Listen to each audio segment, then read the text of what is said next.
Hi everyone, welcome to another Mech Merlin stream, another build stream tonight in which we are building a glass 65%. So welcome everyone. It's a $270 board. You guys can see it looks just like the Boulder 60, but 65%. Even has the same logo and all that. The thing that I noticed that was different is that the PCB has in-switch lighting. The Boulder 60 only had backlighting, or rather, what's that called? Underglow. But yeah, back to the PCB. This PCB was soldered only. Oh, I see Veya's resubscribing with Prime. Thank you very much. This PCB was soldered only, so I had to milmax it, and it has been a good 2 years since I last done any soldering in terms of milmaxing. So I made multiple mistakes, which I then had to use a desoldering gun to fix up, and kind of a bit rusty on the procedure, but the board fully worked just as I expect. No branding or like anything like that. But yeah, this is tempered glass, so it does need a lot of protection. Looks like I've got different types of O-rings I can use. Cloth to wipe it. I don't even know what this is. Yeah, here it is. I do notice that it is a lot more curved than the Boulder 60. The Boulder 60 kind of looks like the Fail 60, if you guys remember that board from Mechanist. It's got very sharp edges. In fact, these points are really sharp. It's completely flat. It's basically like a rectangle. Whereas this one has curved edges. It's really smooth. Feels better too, I say. Yeah, it still has that large cutout. I guess like that was my one qualm with the Boulder 60. The hole for where the USB went was kinda misshapen. And I see it's still the same issue on the 65. Oh, and another thing, the PCB on this one is white. On the Boulder 60, it was black. Yeah, just minute differences, but nothing to really write home about. Customer has chosen to use Allab stabs, which I recommended. And I like how they are transparent, because the whole case will be transparent as well. Alright, the customer has opted to use a plastic plate, actually. It almost looks like it's 3D printed. One side is rough, the other side is shinier. And very similar to my Boulder 60, customer will also be using transparent switches. But anyway, let's get to building this Freja 65. Yeah, this is gonna look so much like my build.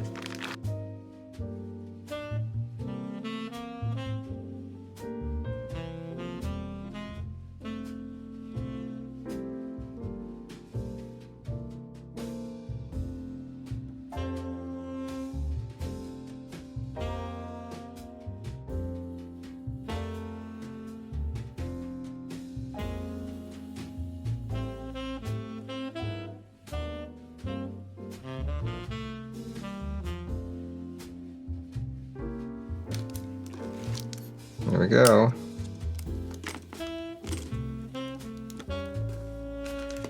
Okay, we gotta put these rivets in.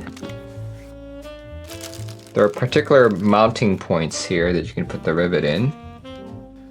1, 2, 3, 4, 5, 6 different rivets. I don't see any other holes this can go in. Yeah, no other hole. So you're left with 2 extra rubber rivets. And let's see, which one do we want to use? 30A or 50A? I like to use 50A. So one thing I'm concerned about is because this is Bakaneko style, I wonder if I'll have issues with the screwed in stabs. That is a very tight fit. Okay, also, I don't want to force it in too much because it's glass, you know, there's a chance I could break it. You guys can't see the points of issue. It's similar to all Bakaneko designs. If you use screw-in stabs, you have the stabilizers for the spacebar to worry about and the stabilizers for the backspace to worry about. Those are like the biggest issues. So unfortunately, it doesn't seem to be going in. So I think it would be better just to take off the stabs on those two particular keys and just use regular screw-ins, I mean regular snap-ins.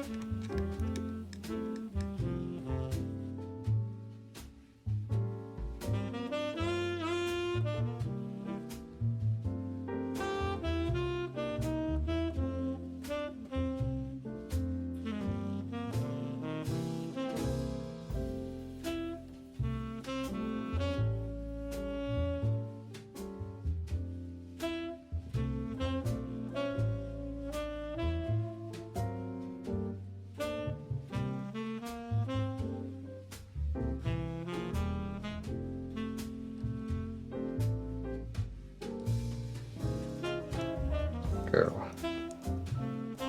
Yeah, okay, that was easier to put it in than to take it out.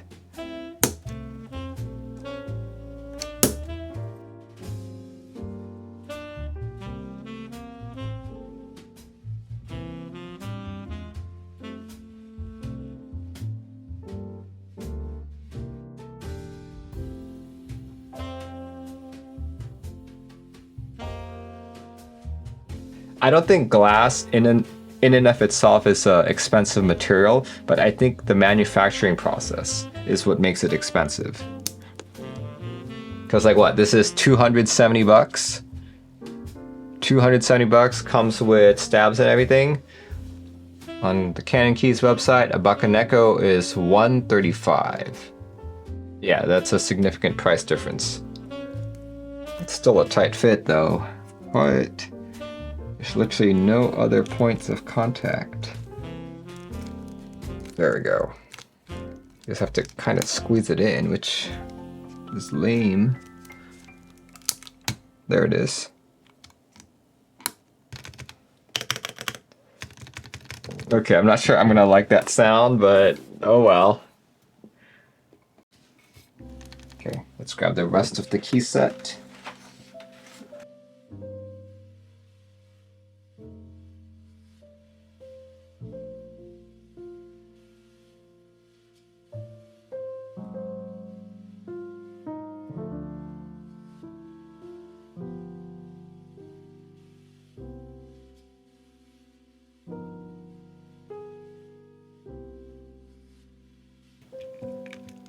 Okay, I can tell why the rivets were essential for this build, because yeah, if you push down hard enough, you do feel the PCB go down. If you didn't have those rivets, it would really contact the bottom of the case.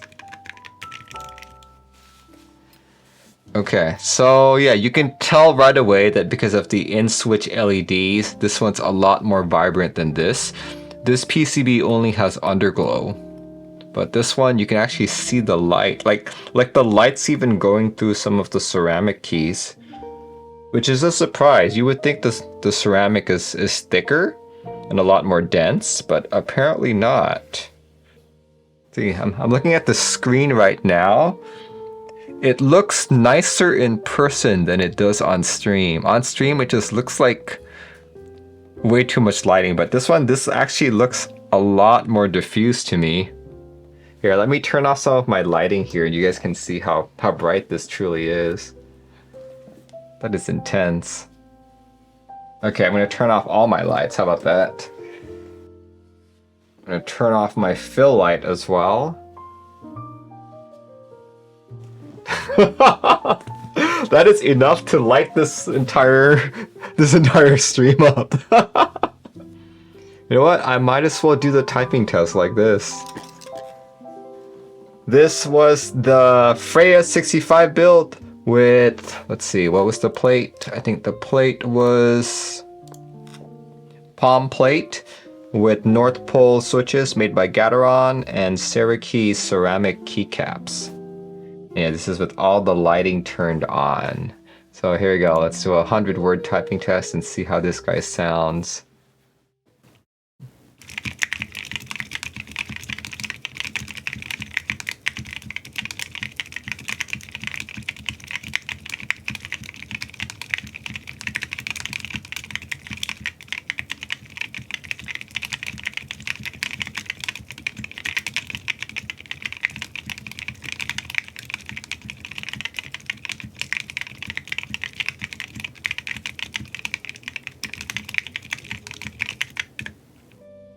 This is my first time typing on ceramic keycaps in like the context of not being at a meetup, and they are very slippery.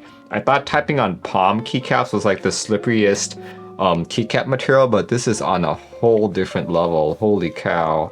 In terms of sound, I vaguely remember them being more higher pitched at meetups, but maybe the materials in this board, plastic plate, North Pole switches, just kind of dampened it all together. I think if I didn't know any better, I would have looked at this and been like, hey, do you have silent switches in that? No, it's just naturally really, really silent. This is solid enough that this could be a work board. There are some cases where if you press the keys that are closer to the edge, you can hear it touch the glass case on the way up. So if you guys listen closely.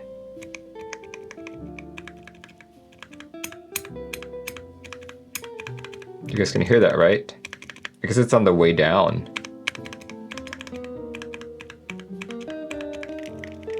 So I'm gonna say that when it comes to ceramic keycaps, they are definitely not for me because I don't like the feel. It's way too slippery and they wobble.